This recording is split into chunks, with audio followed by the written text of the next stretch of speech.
at your feet, Father God. We come into your presence, we dive into your presence, Father God. Here we are, we meet again into your hands, Lord, that your word, Father God, be spoken today, Father God.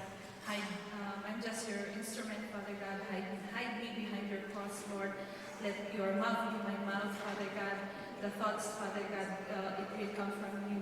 Lord, thank you, Father God, that your word, Lord, anoint it, Father God, that it will overflow into the congregation, Father God, that we will not go out on this place without receiving, Father God, our portion, without revealing your presence, your face to each and every one of us.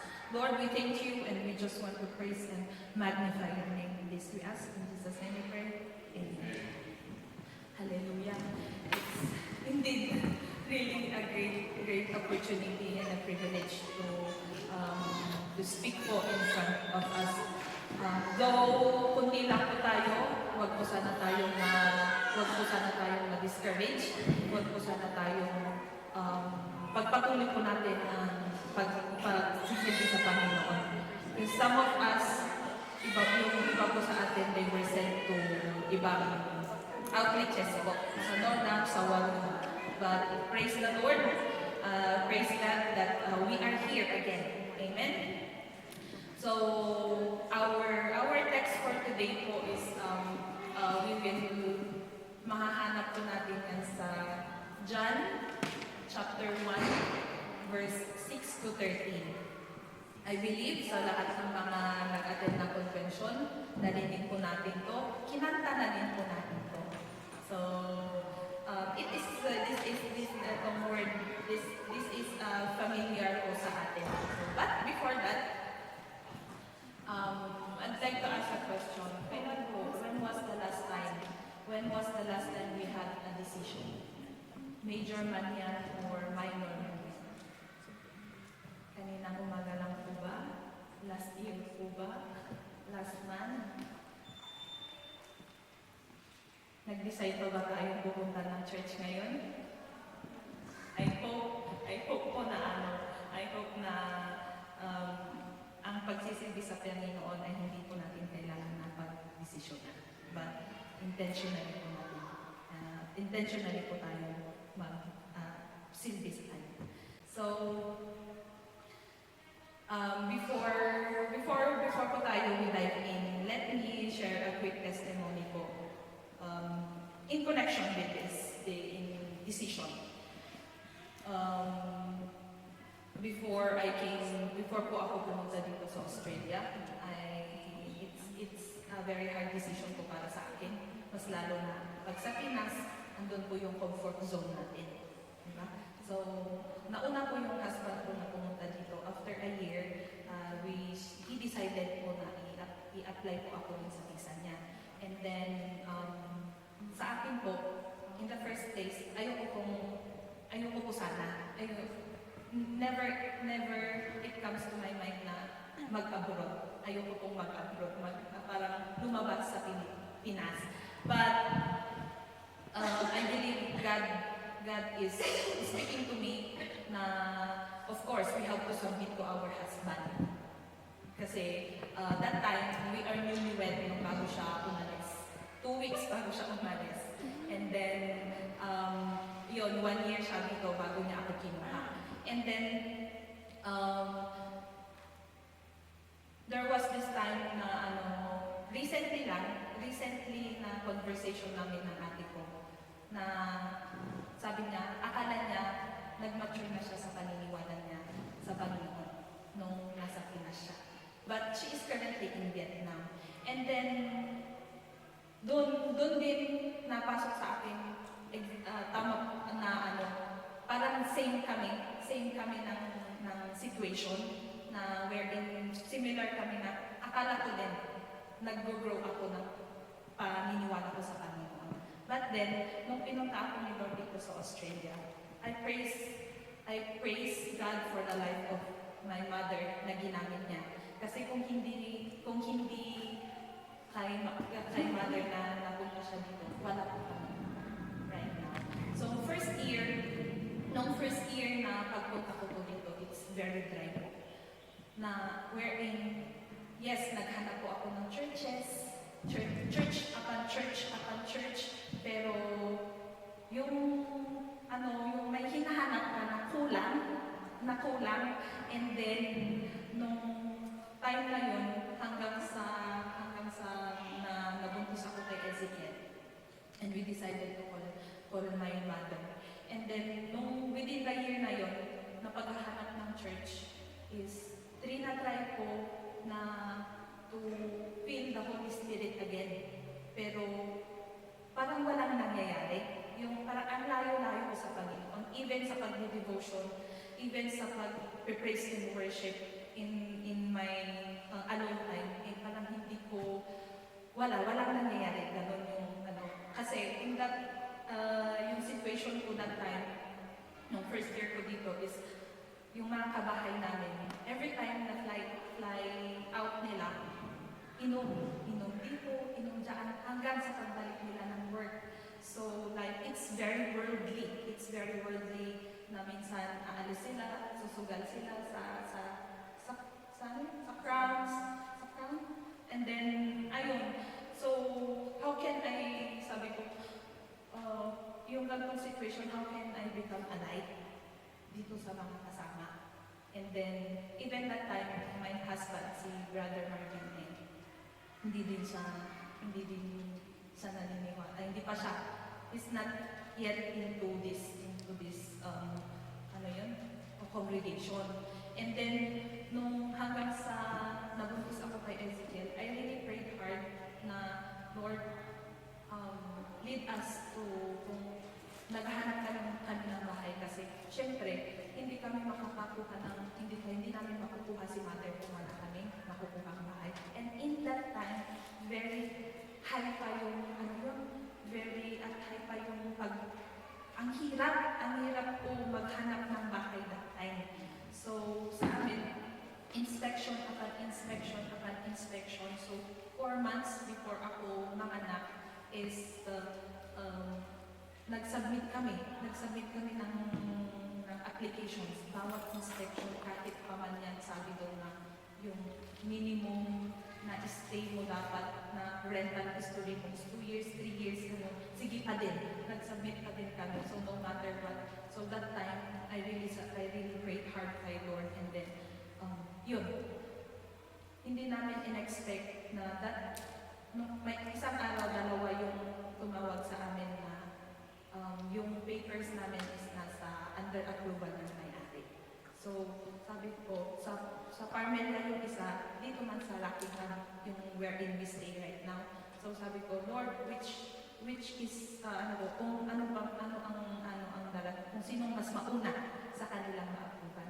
And then, ayun, na-approval itong si Rockingham. I praise God kasi that time, sabi ko, ayoko na dito dun sa bahay, dun sa yung dati namin nirerentahin. Please, Lord, take us away. Ilabas mo kami dito. Like, parang kasi nasa kulungan. So, Lord, take us away from this house. So, praise God kasi He is really a God who answers prayer. So, yun, lumipat kami dito. And sabi nga namin ni Marvin that time bago kami naghanap ng bahay, hindi namin ilalodge yung visa ni Mother kung wala pa kami nahanap ng bahay. But God is indeed has a plan. Kaya po, ayun, tinawag namin si Mother, and andito po sa Rockingham, and then yung pagdating niya, naghanap din siya ng church. Kasi yung nirecommend sa kanya na church ng friend niya, isa Sydney pa. Sabi ko, wala po tayo.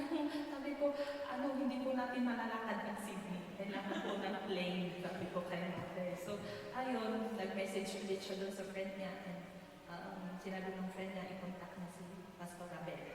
And yun po yung 1 week ng pagpanganak ko, yun yung first Sunday namin ni Ezekiel, doon sa Quinana. So, praise the Lord kasi hindi namin alam. Pag-step pa lang namin doon sa pagpungan, bakit ang gulo? Hala,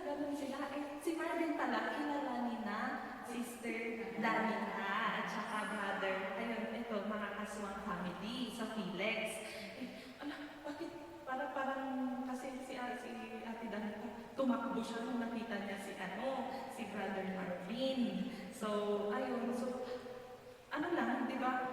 Kasi si God, inano niya yung, may plano man kami, pero yung plano niya talaga yun. Talaga, dinirect kami dun sa pass. Sabi niya nga dun sa word niya, trust in the Lord with all your heart and lean not on your own understanding. In all your ways, acknowledge Him and He will make your path straight. Sabi niya. So, God led us to the right family wherein we are here right now. So, my decision coming here in Australia is, I didn't regret po. Kasi dito ko din po nakita on how I grow with my faith.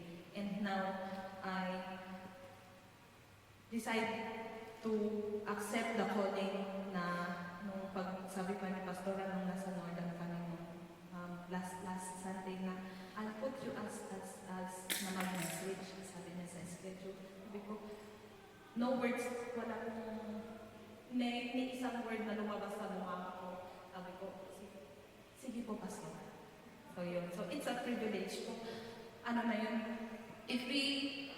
Kung hindi po tayo mag-decide ngayon dun sa calling na tinatawag po tayo ni Lord, hindi po tayo lalabas sa ating comfort zone. Like me, that I'm dun sa comfort zone ko sa Pinas, yung parang nasa, moth ng butterfly, yung nasa covered lang. Siguro hindi pa ako nag-grow nung hindi ako lumilipad ngayon. Parang ganon. Like, yun po, yung illustration. But praise God, He has given me the opportunity to speak His word ngayong araw po. So, yes. Yeah, yan po yung short testimony ko about decision. So, let's go back po dun sa text natin sa John chapter 1, verse 6 to 13.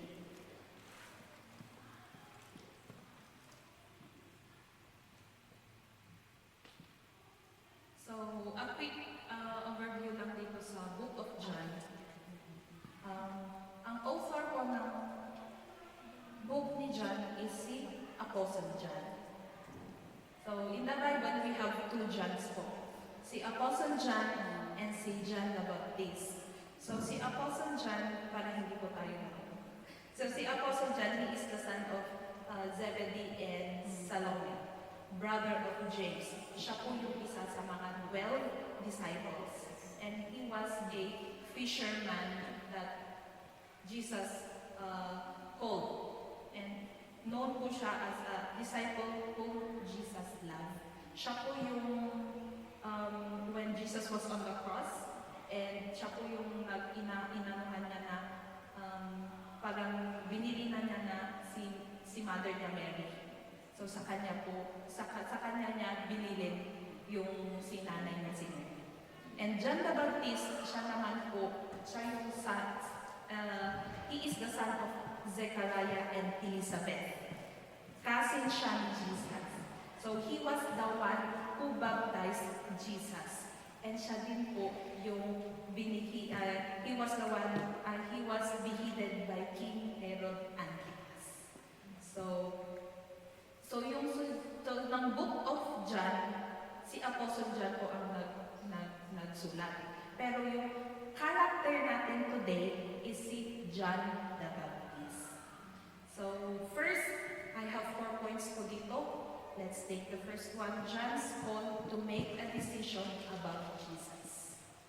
So let's see kung yung calling ni John, ano yung effect ng calling ni John sa pag-decide niya on about Jesus. So let's have verse 6 to 10. Verse 6, so ito. There was a man sent from God whose name was John. 7. He came as a witness to testify concerning that light, so that through him all might believe. 8. He himself was not the light, he came only as a witness to the light. So, ayan. In this verse, nakita natin that God, sabi nga doon, God, He was sent, sa verse 6, there was a man sent from God.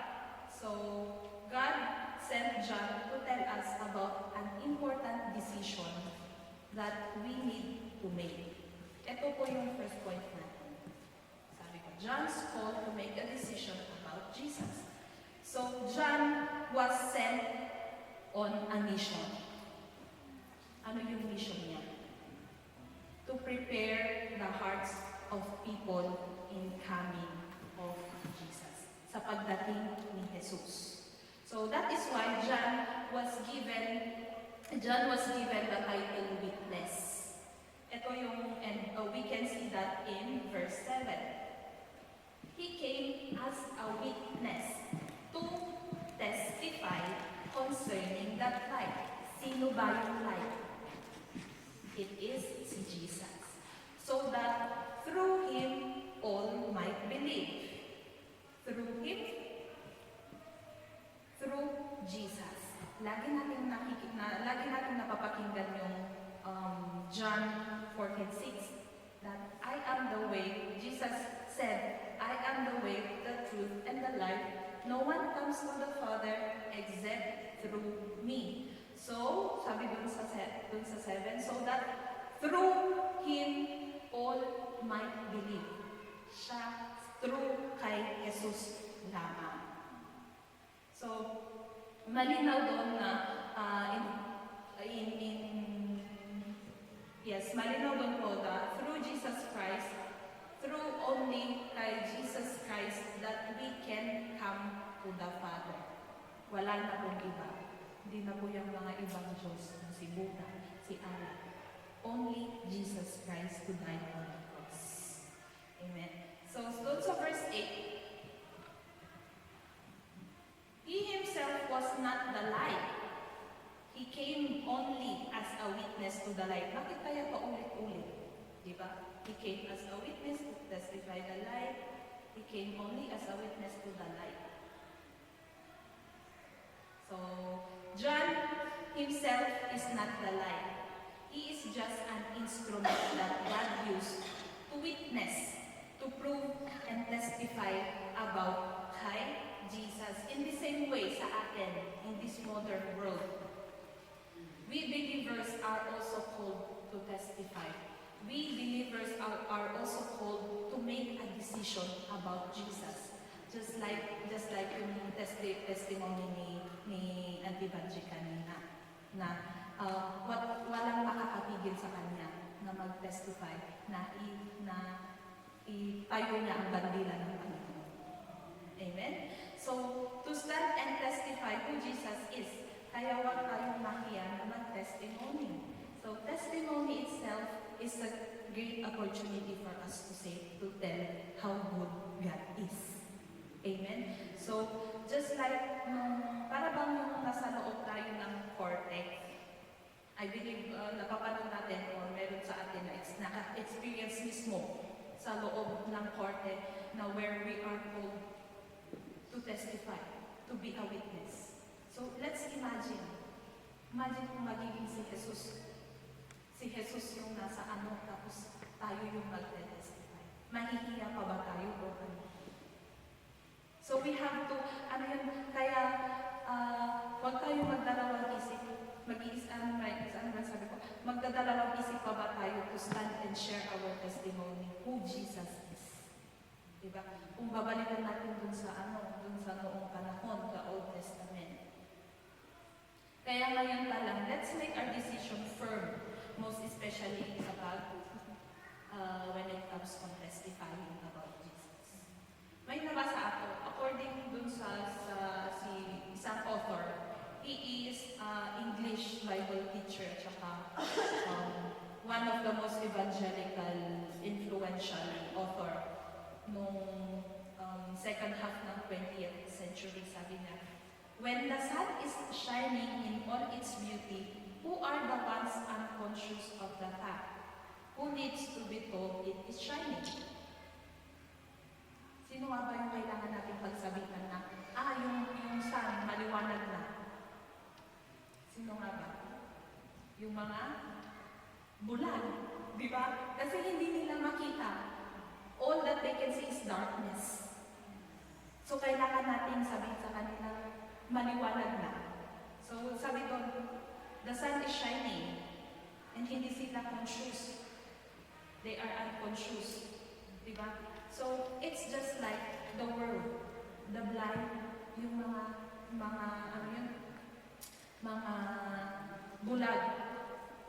it's the world. A lot of people are blind nowadays. Are blind with the truth that Jesus is the light. So why did God send? Bakit sinend ni God si John to bear witness in the light? Why did John need? Bakit kailangan sabihin pa? Bakit kailangan pa sabihin ni John to tell sa mga tao na Jesus is the light? Kasi let's move sa verse 9. And then, the true light that gives light to everyone was coming into the world. Then, he was in the world, and though the world was made through him, the world did not recognize him. Jesus came as the true light, and yet the world was blind, na hindi nila makita. How sad it is that even the one who created the world, they did not recognize him. So Jesus, God made our eyes, but yet sometimes we refuse to see his glory. Jesus made our ears, and yet sometimes we refuse to hear his word. Jesus made our head, and yet we refuse to bow before him. So how can we bear witness if we refuse Jesus? How can we bear witness if we refuse to be used to testify in him? How can we bear witness if we refuse to be used in the ministry? And how can we bear witness if we stay in our comfort zone? Diba, binigyan tayo ni Lord, binigyan tayo ni God ng freedom to choose. But remember that in every decision that we make, there will always be a result. There will always be a consequence. But we have to be responsible with our choices. So that is first, that is John's call to make a decision about Jesus. So he was called to testify, to bear witness with the light that Jesus Christ is our Lord. That he is the only way. He is the only way that we can come to the Father. Hallelujah. Now let's see. Number 2. After we decide about Jesus, let's see on the people's decision to reject Jesus. The people's decision to reject Jesus. So verse 12, let's see. He came to that which was his own, but his own did not receive him. Nung first, when I was studying itong verses na to. Grabe yung impact niya. Kasi sabi ko, ay, Lord, sorry, we were just singing. We were just singing with our mouth no convention. But deep inside, ito pala yun. So, mapapaiyak ka na lang na wherein Jesus was not just ignored by the world in general. Pero he even came into this world, but they did not receive him. Sabi doon, he became a flesh. Sabi doon sa word, in the beginning was the Word, and the Word was God, and the Word was, and the Word was with God, and the Word was God. So in the beginning pala, when God created the heavens and the earth, Jesus existed. So there. Sino nga ba ang tinutukoy na dito na his own people? Ayun, his own. He came to that which was his own. Hindi ba? It is the Jew. The Jew were the one that God chosen people, where God even made a covenant to them and promised a Messiah sa kanila who would come and deliver them from their sins. Pero nung dumating si Jesus, they were seeking their Messiah, but they rejected Jesus, the one that God promised to them. Ayaw pa nilang maniwala. Andyan na nga, to see is to believe. Nakita na nga nila, pero hindi pa sila naniniwala. Pero kahit ganon ang nangyari, ang ginawa ng mga Jews, God is still at work. Ito yung God used this way to usher the salvation of the Gentiles. And tayo po yun. We are the Gentiles. And tanungin mo yung katabi mo, are you God's chosen people? Are you a God's chosen people? Sabi nga niya doon sa 1 Peter chapter 2 verse 9. 1 Peter chapter 2 verse 9. But you are a chosen people, a royal priesthood, a holy nation, God's special possession, that you may declare the praises of Him who called you out of darkness into His wonderful light. Amen. Are we a royal priesthood? Are we God's special possession? Amen. Hallelujah. But the truth, it remains hanggang ngayon na still a lot of people reject Jesus. So hindi lang pala noon, hanggang ngayon pala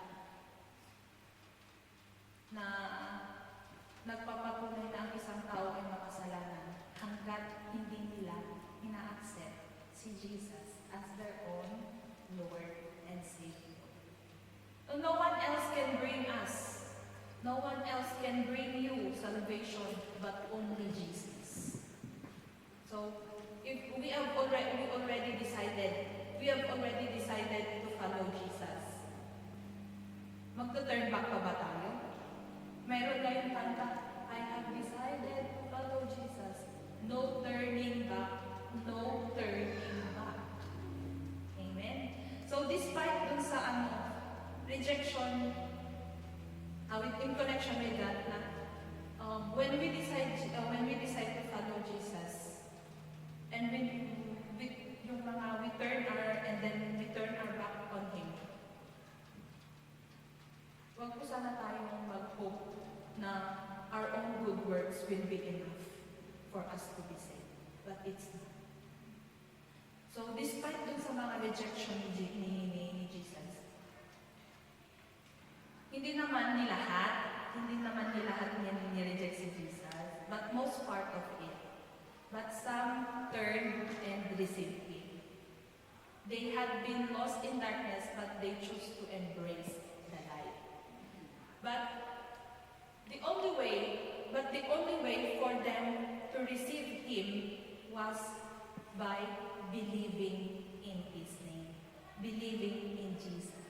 But that if we read the book of John, pagbabasahin natin yung book of John, there are nearly 100 times na nabanggit yung word na believe or believing.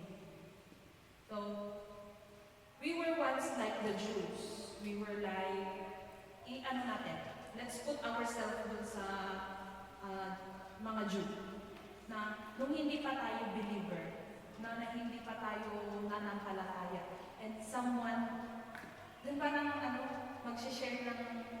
magbibigay ng pamphlet, tapos mag-share ng salita ng Diyos, i-reject pa natin. Di ba? Yung sometimes makikita mo lang sila, ay, andyan na sila. Tatakbuhan na ba? Ano yun? Iiwasan mo. Dadaan ka sa ibang way para lang hindi ka kausapin. And now that we believe in Christ, we feel kung ano yung napipil nila. Di ba? When we share the word of God, and then sometimes other, and hindi sometimes, mostly other people, ano, no, I'm not interested sa sabihin nila. Di ba? So, but since that we have Jesus in our hearts, hindi po tayo, we will not give up. We will not give up on them. Just like yung pag-i-evangelize natin. It's part of our decision to evangelize other people na kailangan din, those people who are blind with the light. Amen? But praise the Lord, we have decided to follow Jesus. So no turning back po ha. Sabihin mo sa katabi ko, no turning back. No turning back. No turning back. Then dito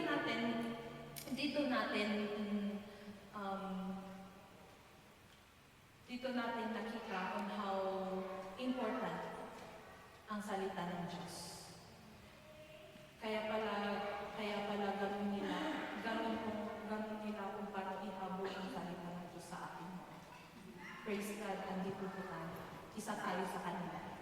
So we belong to the kingdom of God. Hallelujah. Amen. So yun po, the people's decision to reject Jesus is yung sa kanila, the people's decision to reject Jesus, nakita natin dito on how God made a covenant to them and yet they reject Jesus. But let's see, dun sa verse 12.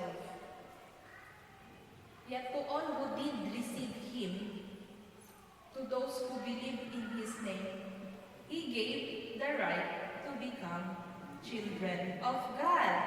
Wow! So ito po yung third natin, the result of receiving Jesus.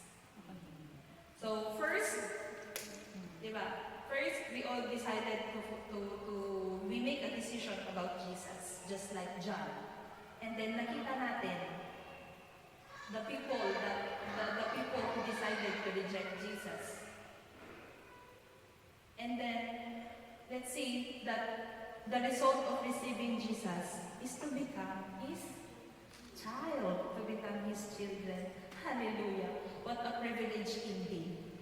Now that we have decided to receive Jesus by believing in Him, we become a children of God. So let's declare something sa sarili right now. I am a child of God.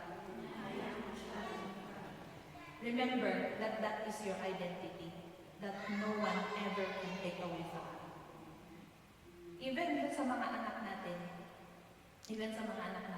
when we pray for them, let's declare that they are a child of God.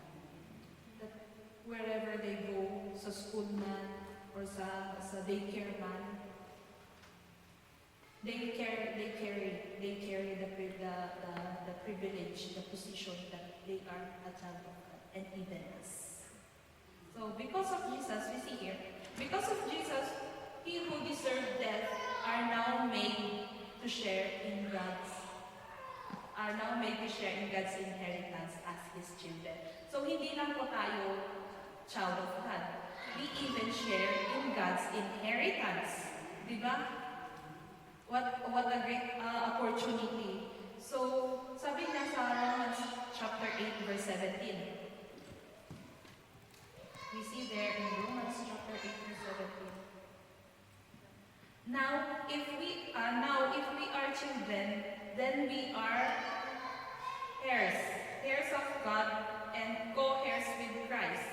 If indeed we share in His suffering, in order that we may also share in His glory. We don't deserve, in the first place, we don't deserve this. But because of His powerful love and grace, kaya tayo nakabilang as His children. Amen? So, do we see now how important our one decision to receive Christ completely will change our own life?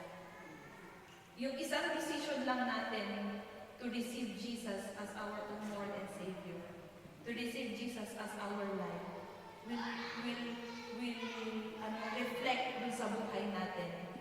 It will give us a life-defining na, na buhay.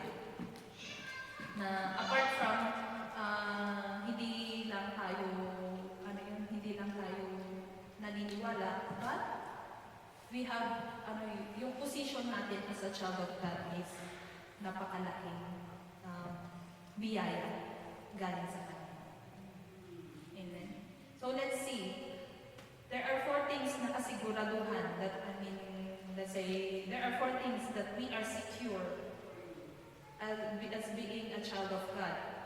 Is first, we don't need to fear the future because we are going to the Father's house. Sabi niya mismo sa John chapter 14, verse 2 to 3. John chapter 14, verse 2 to 3.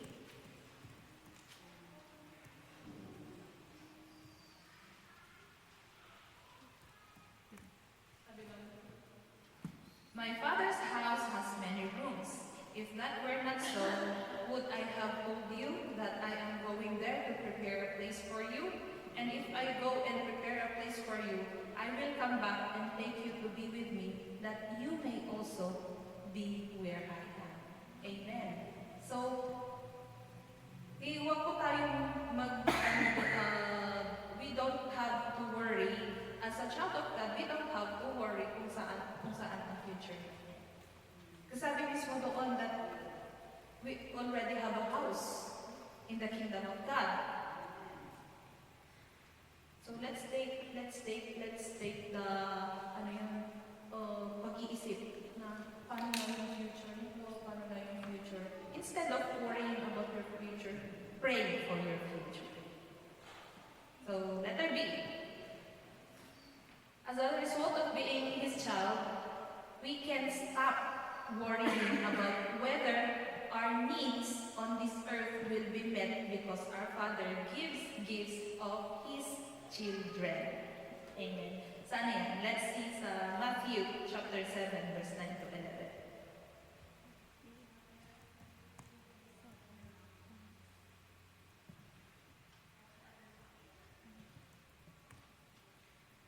Which of you, if your son asks for bread, will give him a stone? Or if he asks for a fish, will give him a snake? If you then, though you are evil, know how to give good gifts to your children, how much more will your Father in heaven give good gifts to those who ask Him? Amen. So God knows before we open pa ang ating mga bumaba. God knows kung ano yung kailangan natin. So when asking God of what we need, si Lord hindi yan, He is a very generous God. Na wherein, syempre, ititest muna niya tayo. Whether we can wait, or, dalasugos? Or biglaan decision. So, yeah, as a child of God, we can stop worrying about our needs on this earth. Because God in the first place, nakaplano na yan. Before pa tayo, bago pa tayo ipanganak, nakaplano na po ang ating buhay. Amen. So it's up to us that God has given us the freedom of choice. It's up to us to decide if we will choose the plan of God or our own plan. Letter C. We don't need to be anxious about money. Marami po dito. Marami po tayo po, always, in every day. We don't need to be anxious about money on the bank, savings, or investment, because we recognize that our inheritance is not in earthly banks, but in heavenly realm. Amen. So, tingnan natin sa Colossians chapter 1, verse 5. New King James, please.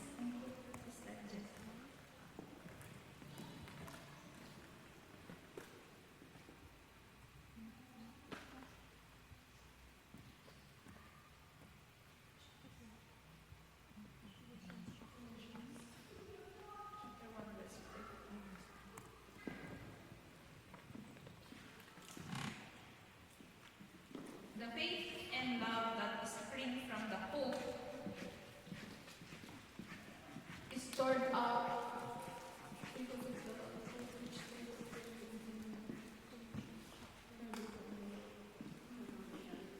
Colossians chapter 1 verse 5. Balik tayo sa NIV. Thank you.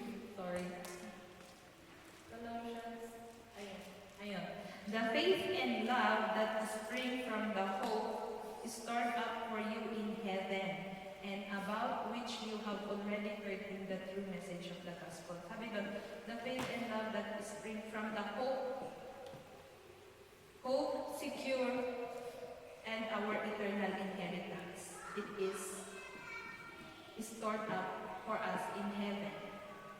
Na meron din po na, sabi din doon sa salita niya that, do not store up your treasures in earth, but store up your treasures in heaven. Ayun nga yung laging sinasabi ni Bishop Rachel na huwag po tayo mag-invest on earthly things. Mag-invest po tayo sa ano. Kasi yun, hindi tayo mag-scam. Pero kapag dito sa world, ang daming scam po. So, praise God.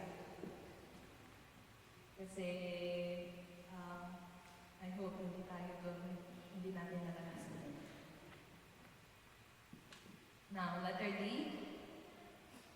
Our hope, our expectation is not in this world. Someday, as children of the King, we will shine like the sun in our Father's kingdom. Let's see sa Matthew chapter 13, verse 43 po.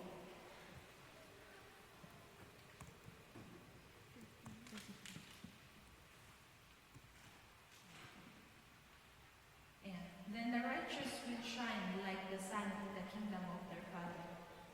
Whoever has ears, let them hear.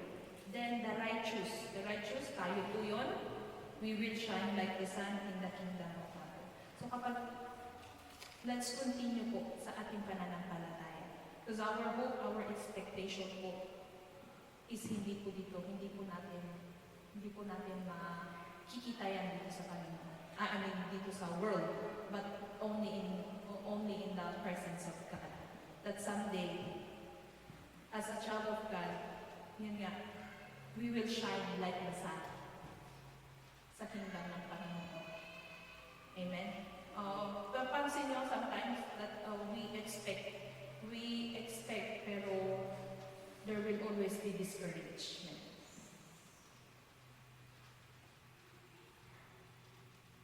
In personal experience, sometimes my expectation, it's not met. Kasi in the first place, hindi ko pala nilay down sa Panginoon. It's a lesson. Every day in our life has a lesson that God is showing us. Amen. So that is the result of receiving Jesus. So we became a child, hindi lang po child, but we became a heir, that we share the inheritance of God. And we don't need to worry about our future. We don't need to worry kung ano yung mangyayari sa atin, kung mga pera natin. But when we lay it down to God, He Himself will manifest in us. 4.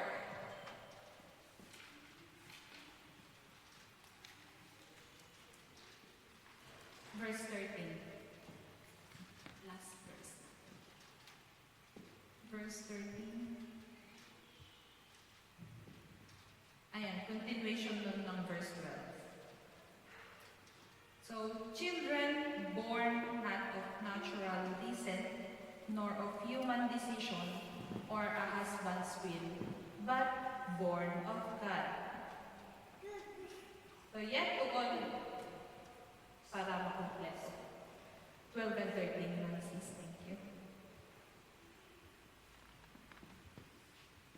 So, yet to all who did receive Him, to those who believed in His name, He gave the right to become children of God.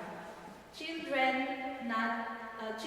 born not of natural descent, nor of human decision, or a husband's will, but born of God. From being called to decide, to accepting Jesus, the result of deciding, and to understand about our decision to Jesus. So behind every decision a person makes, a person will turn and receive Jesus, stands the decision of God to give that a person a new life. Amen. Nung nireceive natin si Jesus as our own Lord and Savior, we have given a new life. Sabi doon, we were born again. Amen? So, we can only be saved through the direct intervention of God. Tignan natin dito, there are 3 wrong reasons people think God saved them. I will, 3 lang, pero marami po. So let's see dito. Some think God saves people because of their racial or ethnic background. Ito po noong unang panahon, when noong panahon ni Jesus, na there this belief ng mga Jewish people na they will be saved simply because the Jewish blood flows through his vein, through Jesus. Kasi si Jesus is a Jew, di ba? So, yung paniniwala nila, yung mga Jew noon, they believe that they are saved because magkadugo sila. But in the first, we learned that salvation is not earned. That salvation is a gift from God. It has been freely given to us. Amen? Isa pa. Some think God saves people because of their sincerity, will of flesh. Ito yung, no matter how sincere or passionate you are about the spiritual things, you will only be saved if God Himself. If God draws you to Himself. Doon niya makikita natin doon sa James 4:8. We always lagi natin ito na papakinggan, that draw near to God and He will draw near to you. Hindi just because you're doing spiritual things, but you don't have the heart. Pero God is, you're not doing it for the Lord. I think it's just a waste of time. Now, some people believe that, gagawin ko to para sa church para I will be saved. Para maligtas ako. Ano yung iba, they doing the good works just for them to be saved. Yeah. So some think God saves people because of their effort, will of man. Magkakanak sila dun sa that we see here, no amount of work or human effort will bring a person to spiritual life. It is only God. So James 1 verse 18.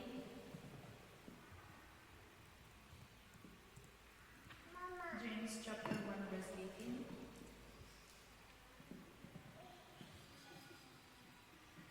He chose to give us birth through the word of truth, that we might be a kind of first fruits of all He created. Amen. First fruit, that we choose to give us birth through the word of truth, through His mouth, that we may be a kind of first fruit of all He created. Amen. So we have to understand that the decision of us receiving Jesus as our own Lord and Savior has, we are not born of natural descent or human decision or husband's will, but we are born of God. That we are given a new spiritual life when we were through the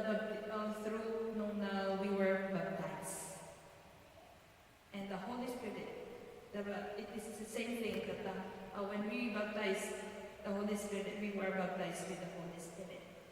Amen. Ayun. So if we were to receive Christ, we must completely rely on Him. Na hindi po tayo nagdadalawang isip to minsan there comes a time when we are on the peak of our situation ng buhay natin na we decide on our own. Nakakalimutan natin that God who controls everything is there to us. So we can be a John. We can be a John that who bears witness as a light in this blind world. Now, we should not just stay, hindi lang po sana tayo, we should not just stay a light, but a light that becomes a witness, a light that testifies how the power of Jesus transformed our life. Pero itong decision na to is not a group decision. It's individual decision. Individual decision. Kaya, we were once helpless. We were once hopeless. We were in the dark until someone did for us yung hindi natin kaya gawin, which is Jesus, who died on the cross. But after 3 days, he was risen. And now, he is seated at the right hand of God. Amen. So, in conclusion, God chose to love us. He received us to Himself, and He gave us the right to be called His children. And that is grace. Hindi po si Sister Grace. But the grace, yung grace na, kahit na sobrang makasalanan tayo, and yet, wala pong makakagawa dun sa ginawa niya. So I will leave this question for us to reflect as we continue our walk with the Lord. How are we bearing witness to the light of Jesus? How are we bearing witness to the light of Jesus? Decide now or never. So let's be a John in this generation. Marami pong nangangailangan ng John. Marami pong nangangailangan ng salita ng Diyos. So let's make a life-defining decision about Jesus Christ. So kung hindi ngayon, kailan pa? Praise the Lord. Hallelujah. So let's pray. Lord, we thank you so much for reminding us again.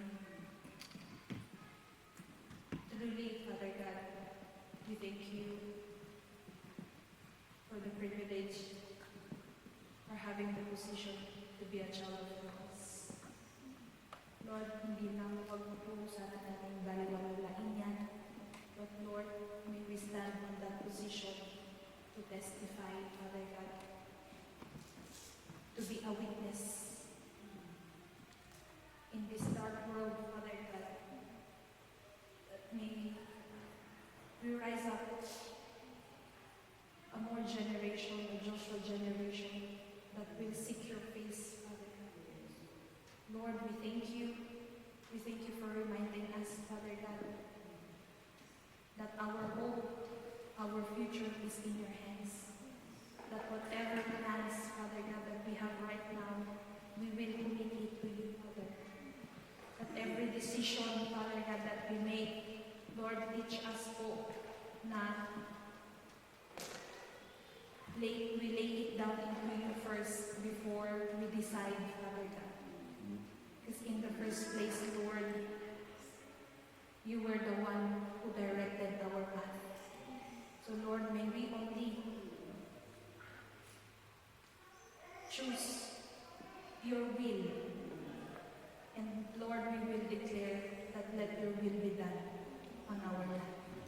We thank you, Father God. We thank you. We just want to worship. We just want to magnify. We just want to bring you. We just want to give you glory, Father God. Lord, madaydayan ka namin. This we ask. In Jesus' name we pray.